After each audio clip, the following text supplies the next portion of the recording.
यह है चिदम्बरा, केरला का एक छोटा और शांत सा कस्बा। यहाँ जिंदगी एकदम सीधी सादी थी। छोटी दुकानें, चुपचाप सड़कें और रोज की वही एक जैसी जिंदगी। यहाँ के लोगों के लिए केरला ग्रामीण बैंक एक आम सा बैंक था। लेकिन दिसंबर 31, 2007 की सुबह यह सब कुछ बदलने वाला था। 31 दिसंबर 2007 मंडे मॉर्निंग, जब बैंक के एम्प्लॉयज हॉलीडे के बाद काम पे लौट रहे थे, उन्हें लगा आज का दिन भी एकदम नॉर्मल होगा। कुछ फाइल्स, कुछ पेपर वर्क और शायद एक दो कस्टमर्स जो नया साल आने से पहले अपना काम निपटाना चाहते हो। लेकिन जब बैंक का स्टाफ लॉकर रूम के अंदर पहुंचा, उनकी आंखें फटी की फटी रह गईं। जमीन के बीच में एक बड़ा सा छेद था। लॉकर्स खुले हुए थे। गोल्ड और कैश का कहीं कोई नामो निशान नहीं था। 8 करोड़ वर्थ ऑफ गोल्ड और कैश गायब हो चुके थे। और ये चोरी इतनी सफाई से की गई थी कि बैंक के दरवाजे भी अनटच्ड थे। पुलिस भी हैरान थी, एक छोटी सी जगह में इतनी बड़ी चोरी कैसे हो गई।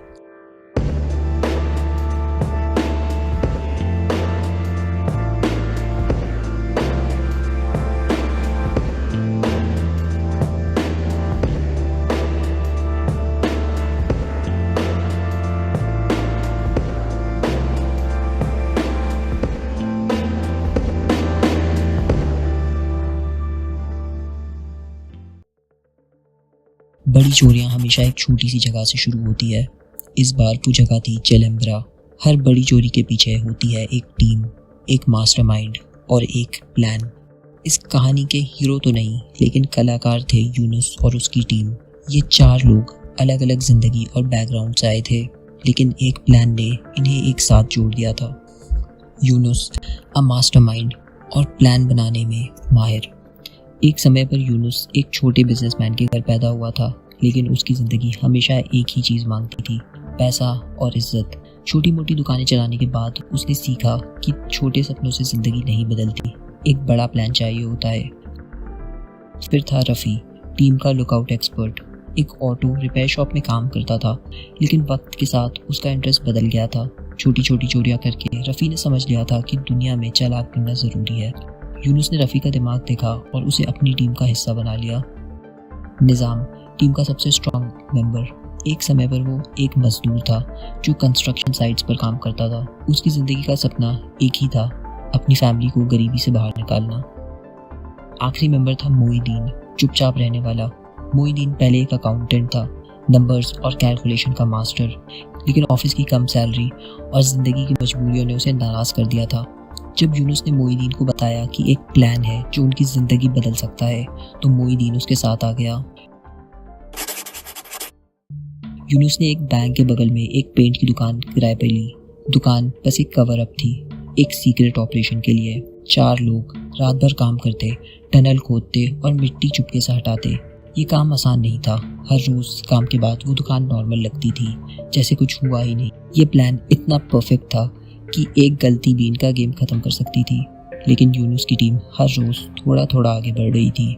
बैंक के लॉकर तक पहुंचना उनका एक ही एम था। ये 4 लोग सिर्फ एक चोरी नहीं कर रहे थे, वो अपनी जिंदगी का सबसे बड़ा ख्वाब सच करने जा रहे थे। दिन गुजरते जा रहे थे।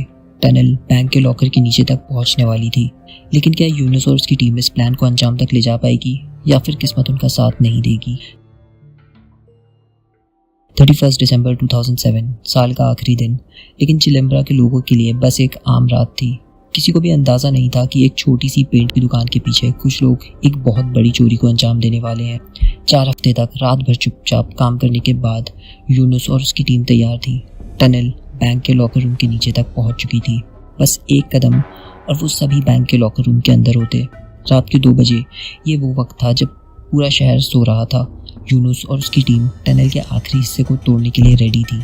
एक भी आवाज़, एक भी गलती और पूरा प्लान खत्म हो सकता था। जमीन के नीचे से एक छोटा सा छेद खुला। यूनुस ने अपने टॉर्च से ऊपर देखा। वो लॉकर रूम था जहां करोड़ों का माल उसका इंतजार कर रहा था। लॉकर्स तोड़ना आसान काम नहीं था, लेकिन यूनुस और उसकी टीम के पास हर चीज़ का प्लान था। लॉकर्स को तोड़ने के लिए गैस कटर्स का इस्तेमाल किया गया। एक एक करके उन्होंने गैस कटर्स की हेल्प से लॉकर्स तोड़ना शुरू किया। उनका एम क्लियर था, कैश एंड गोल्ड। ये टीम बस 20 मिनट में काम पूरा करना चाहती थी। हर लॉकर रूम के अंदर कैश, गोल्ड और ज्वेलरी निकल रही थी। उनके बैग भरते जा रहे थे और वक्त बहुत तेजी से भाग रहा था। रात के 3 बजे एक हल्की सी आवाज़ ने पूरी टीम को रोक दिया। क्या कोई बैंक के आसपास था? क्या किसी को शक हो गया था? लेकिन कुछ ही देर में सब वापस नॉर्मल हो गया। ये रात सिर्फ उनकी थी। पूरी टीम ने बैंक के लॉकर्स से 8 करोड़ की कैश और गोल्ड जमा कर लिए, एक ऐसी रकम जो उनकी जिंदगी बदल सकती थी। ये चोरी का सपना अब हकीकत बन चुका था। 3 बजे के बाद यूनुस और उसकी टीम पेंट की दुकान में वापस आ गई, शटर बंद किया और सब कुछ वापस नॉर्मल लगने लगा। पूरे दिन की मेहनत के बाद ये टीम शांति से 8 करोड़ की लूट लेकर रात के अंधेरे में गायब हो गई। लेकिन हर चोरी के बाद होती है एक इन्वेस्टिगेशन। जब बैंक के एम्प्लॉयज अगले दिन लॉकर रूम में आए तो उन्होंने जो देखा उसने पूरे देश को हिला दिया। अब सवाल ये था, क्या यूनुस और उसकी टीम अपनी आज़ादी के मज़े ले पाएगी या फिर पुलिस उन्हें पकड़ लेगी। 1 जनवरी 2008 नए साल की सुबह, जब बैंक के एम्प्लॉयज़ अपने रूटीन के हिसाब से सुबह 9 बजे लॉकर रूम खोलने आए, उन्होंने जो देखा उस पर पहले तो किसी को यकीन नहीं हुआ।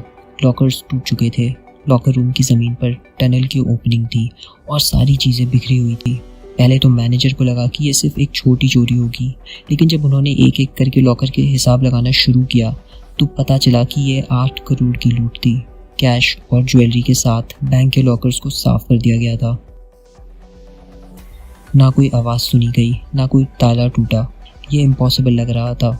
बैंक के सीनियर मैनेजर ने फ़ौरन पुलिस को इन्फॉर्म किया। उन्होंने टनल की ओपनिंग देखा और वो समझ गए कि ये चोरी एक बहुत ही सोची समझी साजिश थी। टनल का स्ट्रक्चर देखकर पुलिस ने एक ही चीज़ सोची, चोरों ने यह काम कुछ दिनों या शायद कुछ हफ्तों पहले शुरू किया होगा। लेकिन ये कैसे पॉसिबल था? क्या बैंक के आसपास के लोगों ने कुछ नहीं देखा? पुलिस ने चोरी के सुराग ढूंढने शुरू किए। वो पेंट की दुकान जो टनल के ऊपर थी, उसकी शटर को खोला गया। दुकान के अंदर के मंजर देखकर पुलिस को समझ आ गया कि ये सिर्फ एक दुकान नहीं थी, ये कवर अप था चोरी के लिए। दुकान के अंदर मिट्टी के ढेर, टूल्स और एक टनल की ओपनिंग मिली। लेकिन अब सवाल ये था कि ये दुकान किराए पर लेने वाला कौन था। पुलिस ने रेंट एग्रीमेंट को चेक किया और उसमें नाम था रमेश कुमार। लेकिन रमेश कुमार कौन था? क्या ये नाम असली था या बस एक फेक आइडेंटिटी? पुलिस को समझ आ गया कि यह मास्टरमाइंड छुपा हुआ है और टीम का हर मेंबर इतना चालाक था कि उन्होंने एक भी गलती नहीं छोड़ी थी। लेकिन जितना ज़्यादा पुलिस इन्वेस्टिगेट कर रही थी, उतने ज़्यादा नए सवाल आ रहे थे।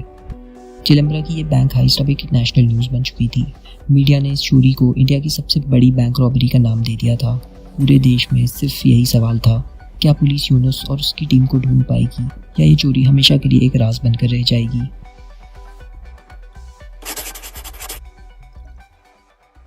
लेकिन हर मास्टरमाइंड एक छोटी सी गलती ज़रूर करता है।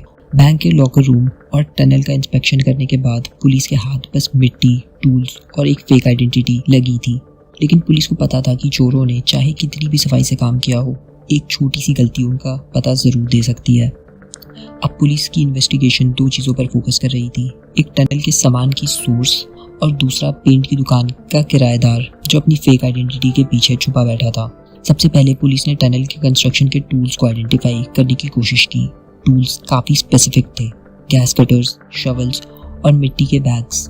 पुलिस ने लोकल हार्डवेयर स्टोर का सर्वे किया और वहाँ उन्हें एक छोटा सा एविडेंस मिला। एक स्टोर ओनर ने बताया कि ये टूल्स कुछ दिन पहले एक आदमी ने खरीदे थे जो अपने आप को कॉन्ट्रैक्टर बता रहा था। उस कॉन्ट्रैक्टर का डिस्क्रिप्शन बस इतना था, एक मिडिल एज आदमी जो ज़्यादा बात नहीं कर रहा था।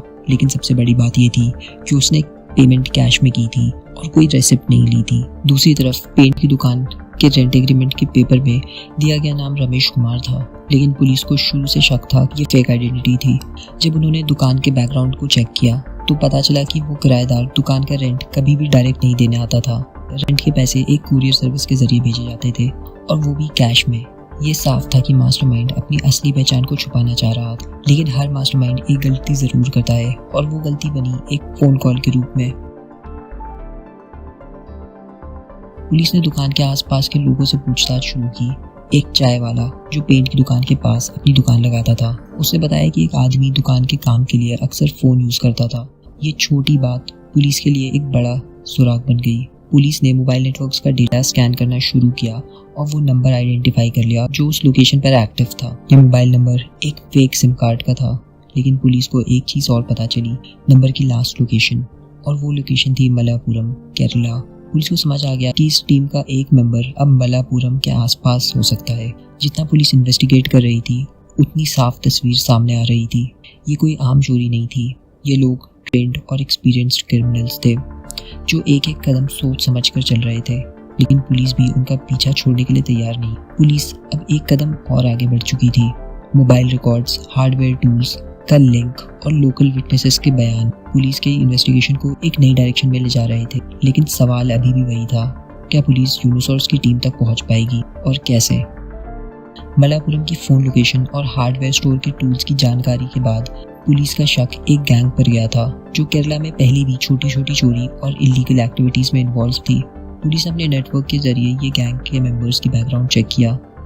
इस गैंग का लीडर था मोहम्मद यूनुस, एक हाईली इंटेलिजेंट और एम्बिशियस आदमी। यूनुस ने अपनी जिंदगी का ज्यादा हिस्सा केरला और कर्नाटका के बीच इलीगल एक्टिविटीज करते हुए गुजारा था।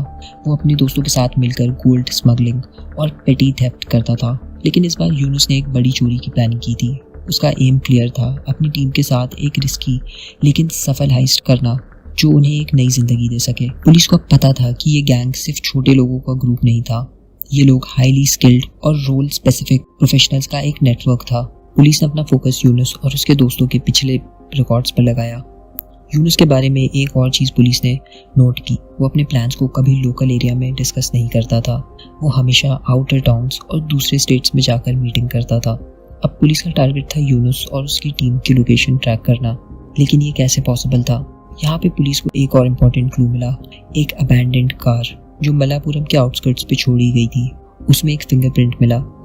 फिंगरप्रिंट मिलते ही पुलिस ने गैंग के सभी नोन हाइडआउट्स पे छापा मारने का प्लान बनाया। इन्वेस्टिगेशन का स्कोप अब केरला से कर्नाटका और तमिलनाडु तक पहुंच चुका था। ये एक मल्टी स्टेट ऑपरेशन बन चुका था। इसके साथ साथ पुलिस ने लोकल इन्फॉर्मर्स को भी एक्टिव कर दिया। पुलिस के पास एक जरूरी लीड आ गई थी, यूनुस के लास्ट हाइडआउट का पता।